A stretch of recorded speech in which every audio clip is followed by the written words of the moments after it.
श्रियकान्ताय कल्याणनिधये निधयेऽर्थिनाम् श्रीवेङ्कटनिवासाय श्रीनिवासाय मङ्गलम्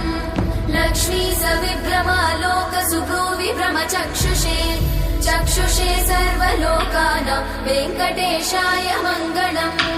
श्रीवेङ्कटाद्रिशृङ्गाग्रमङ्गलाभरणाङ्ग्रये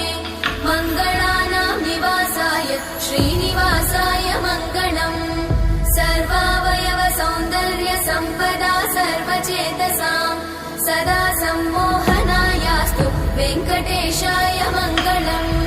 नित्याय निरवध्याय सत्यानन्दचिदात्मने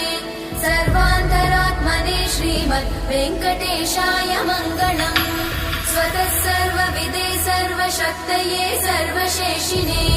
सुलभाय सुशीलाय वेङ्कटेशाय मङ्गलम्।